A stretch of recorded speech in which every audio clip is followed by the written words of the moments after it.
Este podcast é uma produção Reverber.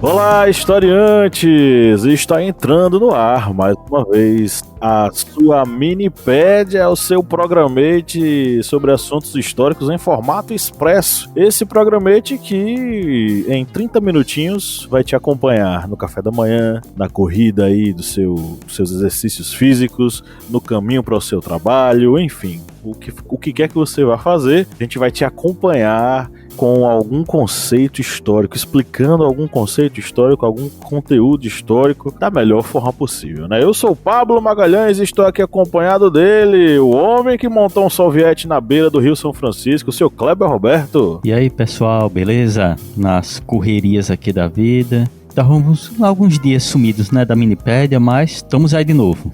É que a correria é grande. Pois é, faz 30 mil anos que não sai uma Minipédia, né? Mas, enfim. 72 horas. 72 horas. Sempre 72 horas.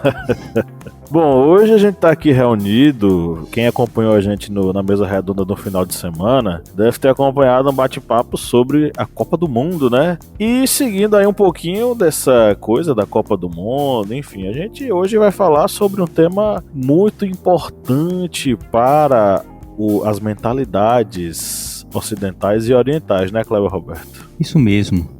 No episódio de hoje nós vamos falar sobre um conceito que agora deve ser bem abordado neste período, não somente de Copa, mas posteriormente, porque nós vamos falar sobre o orientalismo. Isso mesmo, vamos falar sobre orientalismo. Você que não está acostumado com este conceito, é o momento de a gente refletir e definir alguns marcos conceituais bem interessantes. E você que já conhece, né, é hora de revisar esse conteúdo e deixar ele bem claro na sua cabeça, né? Para essa galera, Kleber Roberto, defina aí 3 pontos principais sobre esse tema. Bem, para falar sobre o orientalismo, a gente tem que entender primeiro essa parte histórica, a historicidade do orientalismo. Depois a gente tem que entender esse termo, de onde surgiu, de onde se inventou esse termo, o orientalismo. E por último, a gente tem que entender essa descolonização do Oriente sobre a visão de nós ocidentais. Beleza, então o nosso caminho hoje será trilhado com base nisso, né? Vamos tentar colonizar e descolonizar o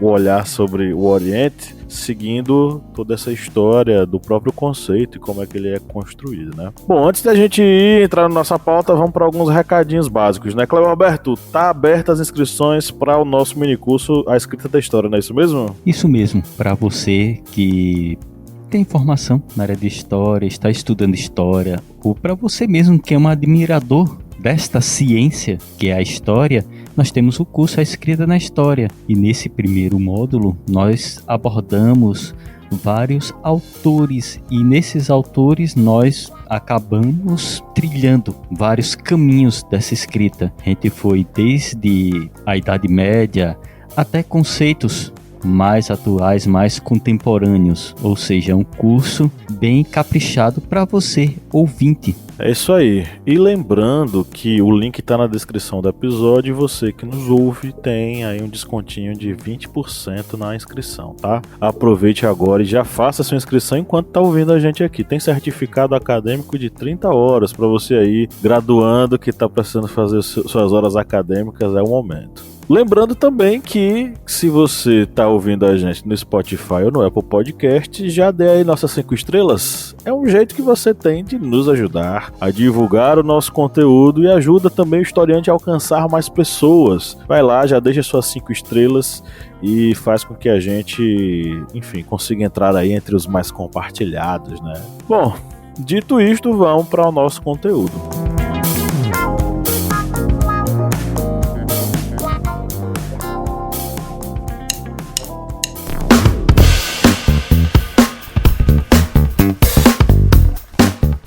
Camarada Kleber Roberto, qual é o seu aplicativo preferido para ouvir podcast? O meu aplicativo é o Orelo, porque ele é leve, fácil de utilizar e você pode encontrar todos os podcasts da família Historiante lá no Orelo. E a cada play que você dá lá nos podcasts, o Orelo vai estar fazendo uma contribuição simbólica para o Historiante. Então, baixe o aplicativo e faça aquela maratona nos nossos podcasts.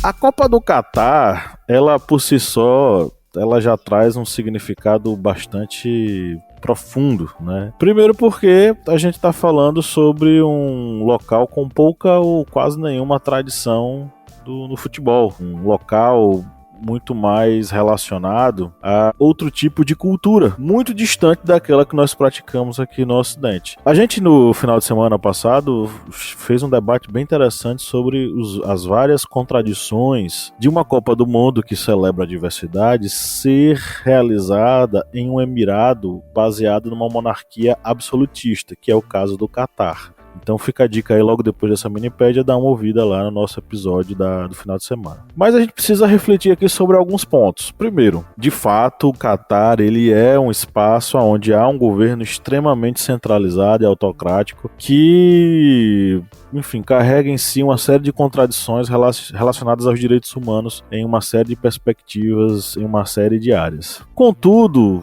a gente pôde assistir durante muito tempo uma cobertura da mídia ocidental de certo modo enviesada. Primeiro porque temos posto que há um regime autocrático no Catar, né? Os dirigentes eles comandam com pulso firme e utilizam-se de estratégias até mesmo ditatoriais e violam os direitos humanos de uma forma absurda. Contudo, uma coisa é a gente falar sobre um sistema de governo, a outra coisa é a gente falar sobre o povo catari, que são aquelas pessoas que estão lá no dia a dia trabalhando, dando sua vida, seu sangue, para fazer com que realmente a Copa aconteça e fazer com que o dia a dia do trabalho, né, ele se desenrole. Essas pessoas, elas acabam sendo levadas a rodo num olhar extremamente simplista e racista também, que a mídia ocidental acaba jogando sobre o Catar, né? Então, é uma mídia que vai observar, inclusive, a população como uma população atrasada, retrógrada, reacionária, fanática, associando essa visão também a uma construção muito maior sobre o Oriente Médio, em especial os árabes, que são vistos como aquela pecha de terroristas, inimigos, perigosos. Então, para muito mais além do que uma discussão sobre o sistema de governo no Catar, existe um julgamento da grande mídia ocidental sobre a própria população árabe, a própria população catari, que não tem nada a ver com isso. E que muitos repórteres já informam pra gente que são pessoas extremamente receptivas, atentas, participativas, extremamente abertas a esses visitantes que estão chegando lá para acompanhar a Copa, né? Isso tudo tem a ver com todo esse preconceito da mídia ocidental, tem a ver com uma construção histórica de uma visão preconceituosa em relação ao Oriente, né, Kleber? Isso mesmo, essa visão preconceituosa não é algo recente. Já vem algo já de muitos séculos. A gente pode ir até o período medieval.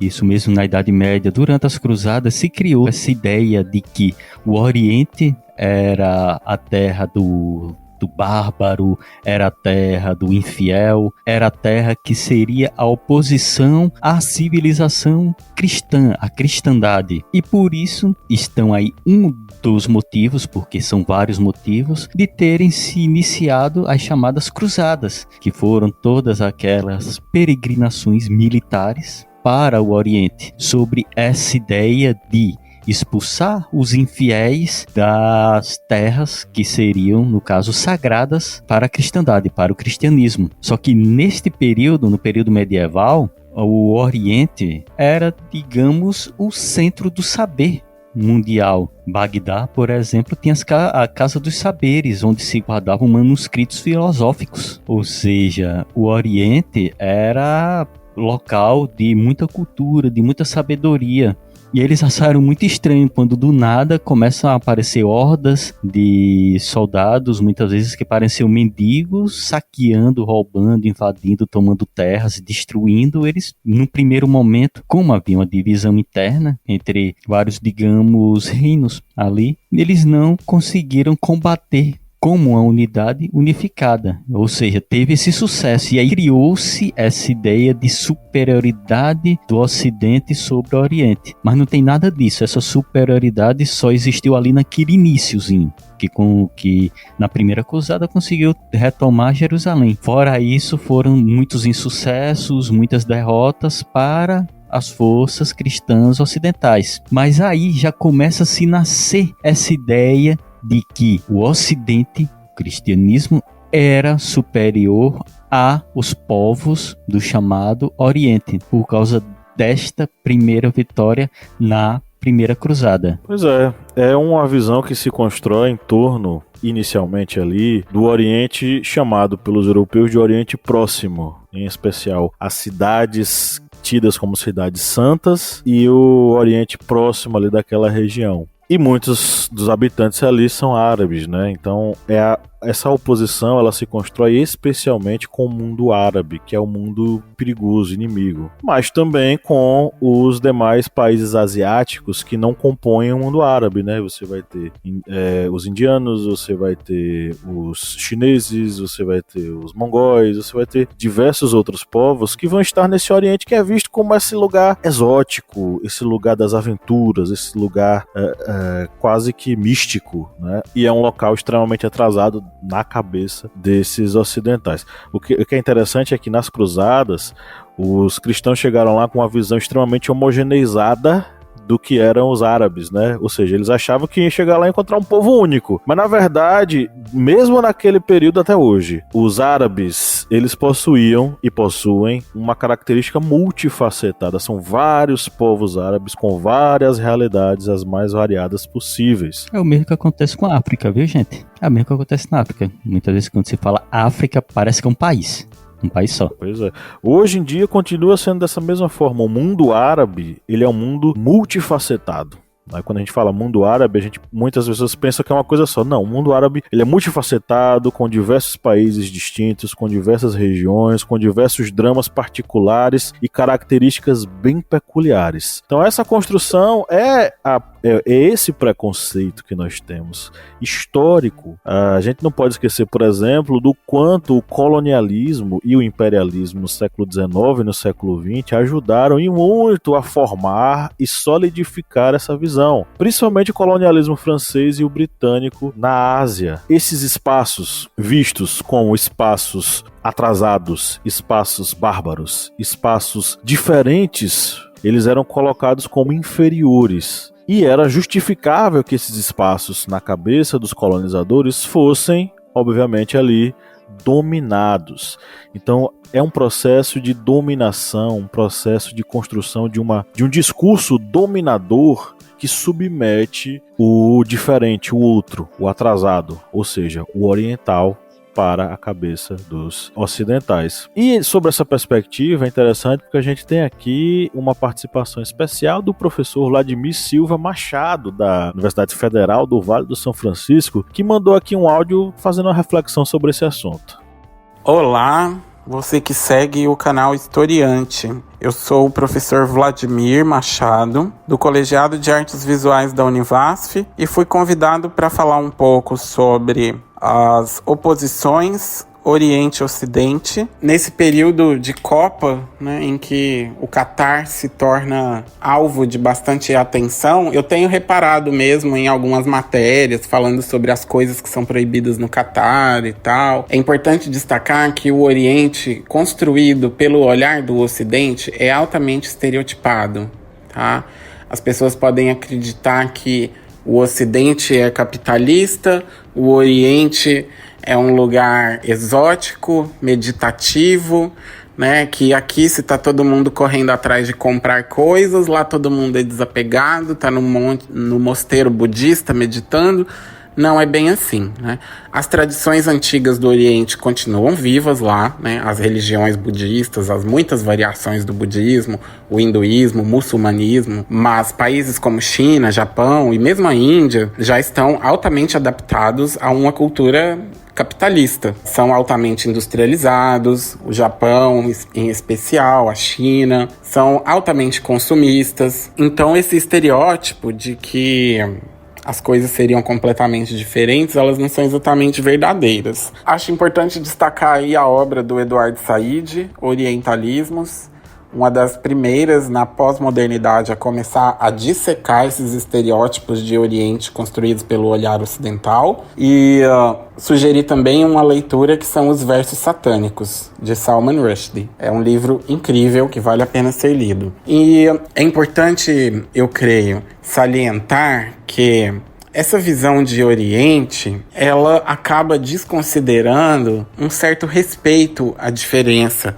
Eu tô vendo as matérias falando sobre como as mulheres devem se portar no Catar, como é que os gays isso e aquilo. Eu sou uma pessoa LGBT, né? Esse ano eu fiz uma viagem dos meus sonhos, desde que eu vi as pirâmides num livro de história lá na 5ª série, e fui. Esse ano eu fui. E eu fui sozinho, né? A princípio eu tive medo por ser uma pessoa LGBT, e quando eu cheguei lá, o que eu encontrei foi realmente pessoas vivendo um modo de vida pós-colonial, de muita precariedade, já ligadas, obviamente, na internet, né? Fazendo tudo pelo Booking, pelo etc., pelos aplicativos, mas ao mesmo tempo um mundo muito antigo vivo ali, né? Um presente e um passado juntos. As pessoas de burca, os homens, as mulheres de túnica, e eles vivem muito profundamente no Egito a religião. Mas olha, eu nunca fui tratado com tanto respeito. Eu senti assim um respeito pelo indivíduo, pelo estrangeiro,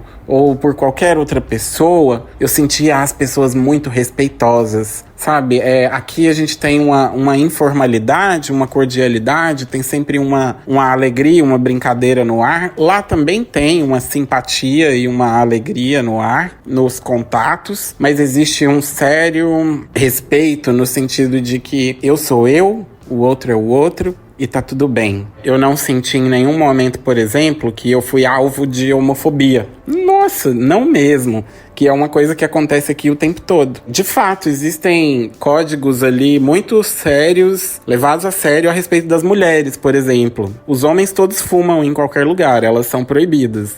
Eu vi uma mulher fumando escondido na rua, sabe? São coisas assim. Há diferenças, mas o que não vale é pintá-los como os antigos, arcaicos e os maus, e nós como, né, os modernos, desenvolvidos, etc. Até porque nós estamos no Brasil, né, um território pós-colonial. É preciso ter em mente que existem também muitos estereótipos sobre o brasileiro. E eu penso que, pra mim, foi muito desconstrutivo, assim, de um certo estereótipo a respeito do mundo árabe, principalmente, essa viagem, porque, nossa, parece que existem realmente muitos preconceitos a respeito. Nós que vivemos em regimes democráticos, acostumados sempre a sair na rua de shortinho, sem camisa, etc., a gente acha um absurdo aquilo. Mas é uma questão cultural, né? Eles estão naquele modo de vida lá há muitos milênios e tá tudo bem, eu acredito. Não estou endossando aqui, por exemplo, abusos, violências e tal. Uma coisa que é importante destacar: o mundo muçulmano não é um lugar de terrorismo. Não é um lugar onde a qualquer momento uma bomba pode explodir. Existem regiões em que isso pode acontecer, né? Na faixa de Gaza, por exemplo, na Síria nesse momento. Mas, inclusive, eu via camisetas assim à venda, né? Eu me sinto seguro no Egito. E foi isso. Para mim foi uma jornada maravilhosa que abriu muito a minha mente a respeito do que é a vida no Oriente Médio. Desfez vários preconceitos. As pessoas tinham medo de que eu fosse sozinho. Eu fui e voltei em perfeita segurança. Eu nunca me senti tão bem, sabe, fora do Brasil, como eu me senti lá. E é isso a respeito de Egito. Oriente é um assunto muito complexo. Se vocês quiserem, questões políticas relacionadas às guerras podem ser encontradas no texto Necropolítica, do Achille Mbembe. A cultura japonesa, por exemplo, pode ser resumida em um livro chamado O Crisântemo e a Espada. E eu poderia falar muito mais, seria legal estar com vocês em algum momento para conversar a respeito, mas eu tenho que terminar. Então, um grande abraço, eu espero que seja produtivo para vocês o encontro e até uma próxima. Tchau, tchau.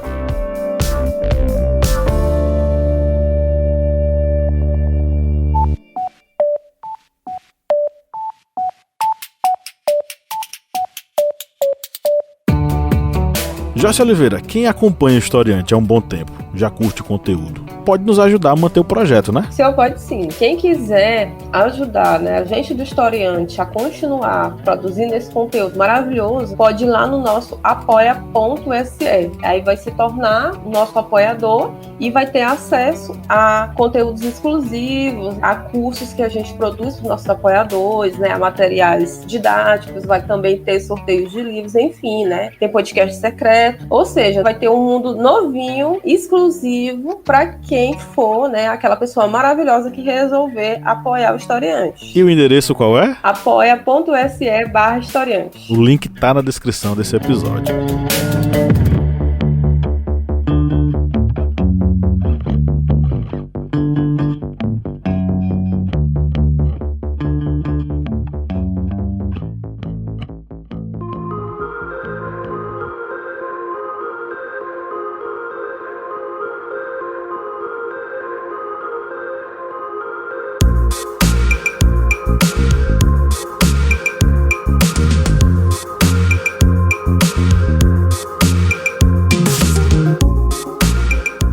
A base para a gente refletir sobre o orientalismo é o livro do Edward Said, que se chama Orientalismo, o Oriente como Invenção do Ocidente. E a base principal que a gente vai ter que abordar aqui é justamente essa. O Oriente, ele é, como a gente entende ele é uma invenção de pensadores ocidentais que construíram sobre o Oriente uma imagem. Então o que a gente sabe do Oriente é aquilo que nós ocidentais construímos, ou os nossos intelectuais ocidentais construíram. E o que é o orientalismo? O Edward Said vai definir da seguinte forma: o orientalismo é uma construção, uma instituição presente no imaginário ocidental de várias maneiras. Que maneiras são essas, né? A associação com o exotismo nas relações sociais em relação aos árabes, a islamofobia e o processo civilizador que a gente entende como a ideia de que o Ocidente vai levar ao Oriente bárbaro a civilização, porque eles são, na cabeça do pensador ocidental, os orientais são atrasados, são incivilizados, são fanáticos e precisam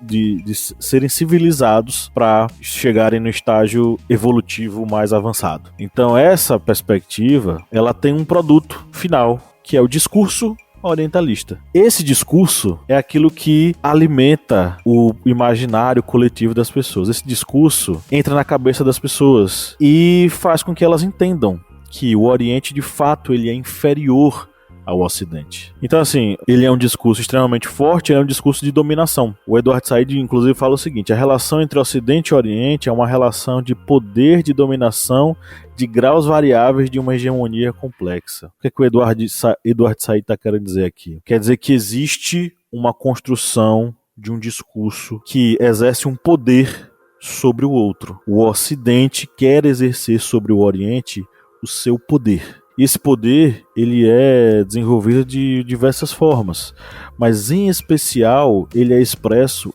ideologicamente através das imagens que são construídas sobre o Oriente. E aí você pega filmes que mostram sempre o Oriente. Faça um exercício aí de reflexão. Quantas vezes você não já assistiu um filme que demonstra o Oriente como um local bem atrasado? As cenas, elas geralmente usam um filtro amarelo para dar aquela ideia de que é um lugar quente, é um lugar abafado, é um lugar ruim de se viver. As pessoas, elas são reproduzidas como pessoas violentas, ignorantes. Então é toda uma construção de uma imagem sobre o Oriente, através, nesse caso estou utilizando o exemplo do cinema, né, das séries. Então esse orientalismo, essa construção de um discurso sobre o Oriente tem muito a ver com a ideia de rebaixar o Oriente para que ele se torne facilmente dominável pelo Ocidente, né? É justamente uma perspectiva colonialista, né, Cleber Roberto? Isso mesmo. E um ponto bem interessante que podemos também citar é que nessa construção desta visão, digamos, inferior de uma cultura ali do Oriente, isso faz com que faça o contraste com a cultura europeia, e a cultura europeia acabe, entre aspas, ganhando um tom de superioridade, ou seja, uma cultura seria superior à outra devido à construção da cultura do outro, ou seja, a cultura do outro é construída de forma a ser inferior à minha, para que dessa forma eu possa demonstrar que a minha cultura é superior à dele. Isso aí entre aspas, ou seja, isso aí faz parte desta construção deste Oriente perante a cultura ocidental. E isso não é somente uma construção que vem desse período, digamos, de divisão franco-britânica, porque não foi somente na África, gente, ouvintes, que ocorreu partilhas dos europeus em outros locais, incluindo no chamado Oriente Médio. Lá também sofreu uma partilha, só que entre duas potências, os franceses e o Império Britânico, que literalmente dividiram ali o Oriente Médio na régua e no lápis. É tanto que as fronteiras, se você olhar, realmente são fronteiras que são divididas retas, como se fosse dividido na régua. E essa divisão, ela tanto acarretou numa superioridade, na ideia de superioridade europeia com relação ao povo árabe, como também causou vários problemas, como ocorreu em outros locais devido a essa divisão, que é uma divisão que não obedeceu divisões culturais, de tradições, de tribos, de religiões, ou seja, só foi uma divisão para os interesses europeus. E esse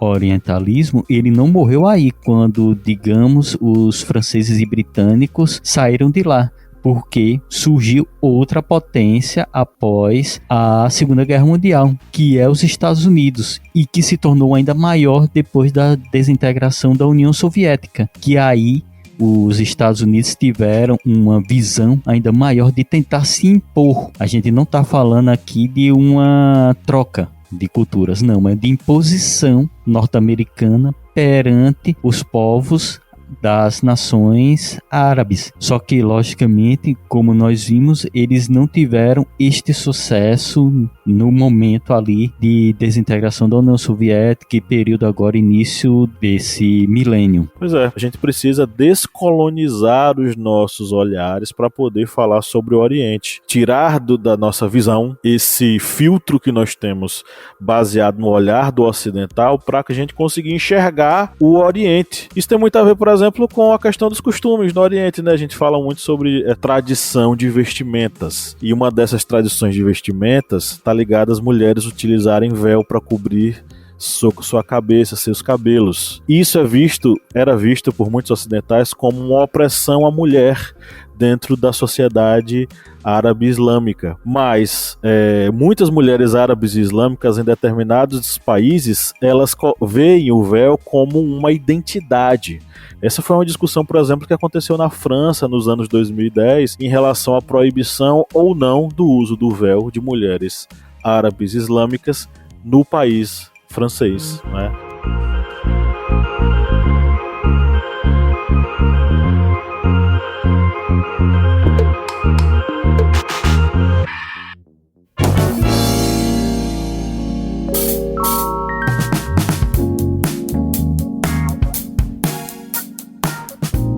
Enfim, chegamos ao final do nosso episódio. Kleber Roberto, vamos deixar uma pergunta aí para os nossos ouvintes, não é isso? Simbora, vamos deixar uma pergunta aqui que, para quem ouviu aqui atentamente, vai ser facílimo de responder. É a seguinte pergunta: sobre o orientalismo, é correto afirmar que, letra A, foi uma política de Estado europeia empreendida com o intuito de colonizar o continente asiático?